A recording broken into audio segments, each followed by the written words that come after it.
Au cœur d'une terre rouge et fertile, bercée par le souffle des vents anciens, se trouvait le village de Nandou. C'est là que vivaient Dienaba et Diouma, deux sœurs orphelines élevées par leur grand-mère, Aïda, une femme respectée pour sa sagesse et ses remèdes traditionnels. Dienaba, l'aînée, avait un cœur pur, des gestes généreux, et un calme qui rassurait. Le village l'aimait profondément. Diouma, elle, était éclatante de beauté, vive d'esprit, mais dans l'ombre de sa sœur, un ressentiment silencieux grandissait. Un matin, la nouvelle tomba comme la pluie sur la poussière. Monsieur Maïssa, un riche entrepreneur, était de retour dans le village. Il annonçait un projet ambitieux, construire une école moderne pour offrir un avenir à tous les enfants de Nandou. Les anciens du village, réunis sous l'arbre à palabres, décidèrent de confier une tâche importante à Dienaba. Parler au nom du peuple, représenter leurs attentes auprès de Monsieur Maïssa. Cette décision, qui semblait juste aux yeux de tous, réveilla en Diouma un feu profond. Le lendemain du passage des anciens, Dienaba ne parvint pas à fermer l'œil. Le poids de la responsabilité pesait lourd sur ses épaules. Tôt le matin, elle sortit de la case, le cœur serré, et alla chercher conseil auprès de sa sœur Diouma. Celle-ci, adossée à un mur de terre sèche, fixait l'horizon, distante. « Diouma, que ferais-tu à ma place ?» demanda Dienaba, presque à voix basse. La réponse tarda.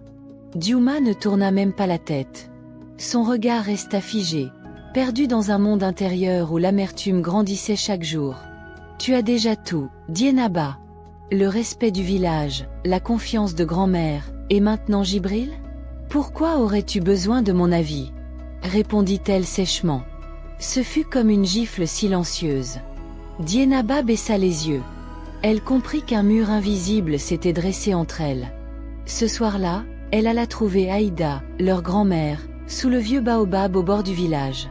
La vieille femme préparait un mélange d'herbes et d'écorce. « Grand-mère, je ne suis pas sûre d'être la bonne personne pour porter la voix du village. » Aïda releva la tête lentement. Son regard était profond, presque ancestral. « Tu portes en toi le feu des femmes de notre lignée, Dienaba. Tu ignores encore la puissance qui t'habite. Il est temps que tu saches. » Elle sortit d'un tissu noué une coquille d'ivoire ancienne, gravée de symboles oubliés. « Ce talisman t'a été transmis par ton arrière-grand-mère. Il te guidera à travers la nuit de l'épreuve. » Que la lune pleine baignait le village d'un éclat mystique, une étrange énergie s'empara de Dienaba.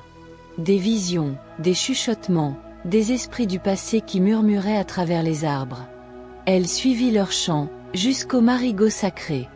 Là, elle fit un rêve éveillé, le feu, la peur, et une silhouette, celle de Diouma fuyant dans l'ombre. Le jour suivant, un cri d'alarme secoua Nandou. La case des plans de l'école était en flammes.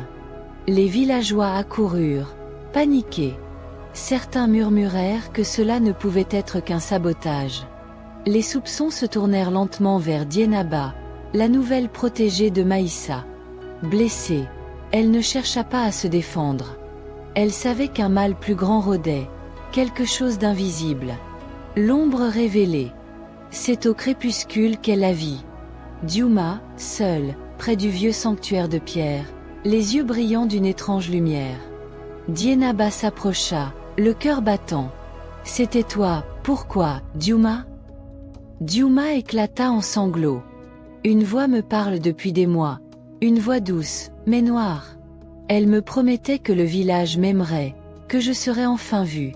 Elle a tout brûlé à travers moi. » Dienaba, sans colère, s'approcha et plaça le talisman sur le cœur de sa sœur. Une lumière chaude jaillit. Les ténèbres quittèrent Diouma dans un cri déchirant. La réconciliation. Les jours suivants furent lourds de silence, puis de paix. Diouma alla confesser ses actes au conseil. Elle fut pardonnée, à condition de réparer, de participer, de bâtir. Monsieur Maïssa, ému par leur courage, décida de confier la gestion de l'école à Dienaba, et l'atelier de santé communautaire à Diouma. Le village retrouvait son souffle. Et sous le vieux baobab, Aïda regardait ses petites filles main dans la main, dans ce même lieu où elle avait tant transmis. Le vent soufflait doucement entre les cases de Nandou, emportant avec lui les derniers vestiges du chaos passé. Là où, quelques jours plus tôt, il n'y avait que cendres et doutes, s'élevait désormais le murmure d'un renouveau. Le village avait changé. Pas seulement dans ses chemins, mais dans les cœurs. Les fondations de l'école prenaient forme, pierre après pierre, main après main. Le soir, Monsieur Maïssa se tenait debout sur la place centrale, entouré d'enfants rieurs. Il observait les villageois s'activer avec une émotion discrète, les mains croisées derrière le dos.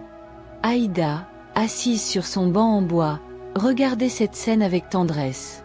Elle savait que son rôle touchait à sa fin. L'avenir appartenait à ses petites filles. La gardienne du savoir. Le soleil venait de se lever sur Nandou, peignant le ciel de teintes oranges et pourpres. Ce jour-là, c'était le jour de l'inauguration de l'école. Les tambours résonnaient. Les femmes chantaient.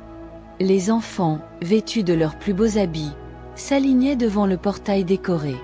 Dienaba, droite, vêtue d'un pagne ivoire aux broderies rouges, marchait lentement. À ses côtés, Diouma portait une corbeille remplie de livres et de plantes sacrées. Quand Maïssa lui tendit la clé symbolique de l'école, Dienaba dit simplement « Cette maison est la vôtre. Elle vous apprendra les mots du monde, mais aussi la mémoire de notre terre. » Les portes s'ouvrirent. Les enfants entrèrent.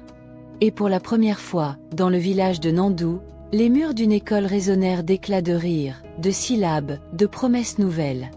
Une nouvelle génération face à l'éveil des mémoires oubliées. 20 ans ont passé depuis que Dienaba et Diouma ont transformé Nandou en un carrefour du savoir et de la guérison. L'école prospère, les enfants y chantent et apprennent, et le centre de soins de Diouma attire les voyageurs de régions lointaines. Mais un matin, tout bascule. Zena, une jeune élève vive et assoiffée de savoir, découvre un ancien talisman fendu enfoui près du grand baobab. Lorsqu'elle le touche, une onde invisible traverse le village. Des symboles lumineux apparaissent sur les murs, et les enfants commencent à faire des rêves étranges.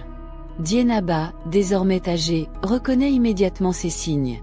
Ils proviennent d'un ordre spirituel oublié, les voix silencieuses, bannies jadis pour avoir voulu protéger un savoir jugé trop puissant. Une ancienne prophétie, contenue dans les récits Pulse rapportés par Diouma, annonce ceci. Quand la mémoire du feu renaît sous le sable rouge, 4 enfants marcheront vers le rocher des mémoires, où les voix du passé tomberont à jamais. Zena n'est pas seule. 3 autres enfants sont appelés. Bakari, passionné de récits anciens, porteur de la mémoire orale. Néné, une jeune fille muette, qui comprend les chants des arbres et le langage des pierres. Issa, un orphelin aux yeux clairs, capable de lire les étoiles et d'orienter sans boussole. Guidés par Diouma, les enfants quittent Nandou pour un long périple à travers les dunes, les forêts mystiques et les anciens royaumes endormis.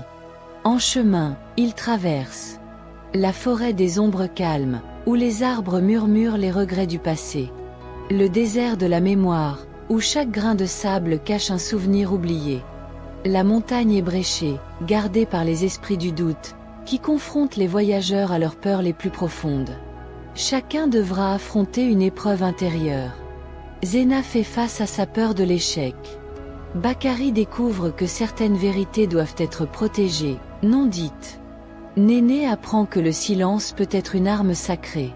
Issa comprend que les étoiles ne guident pas toujours vers l'extérieur, mais vers l'intérieur de soi.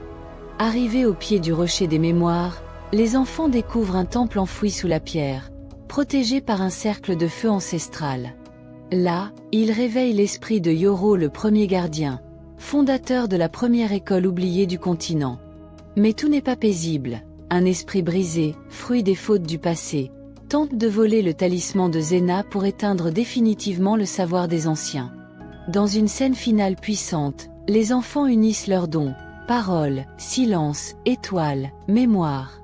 Le talisman est réparé. L'esprit apaisé. Les enfants reviennent à Nandou. Dienaba, assise sous l'arbre sacré, les accueille les larmes aux yeux. Le talisman est désormais scellé dans un cristal protecteur, gardé dans l'école. Une nouvelle école est bâtie à côté de l'ancienne, formée en cercle, ouverte à tous les peuples. Zena, à peine adolescente, devient apprentie conteuse. Néné enseigne le silence. Bakari devient archiviste. Issa cartographe du ciel. Et dans le vent de Nandou, une voix d'ancêtre murmure.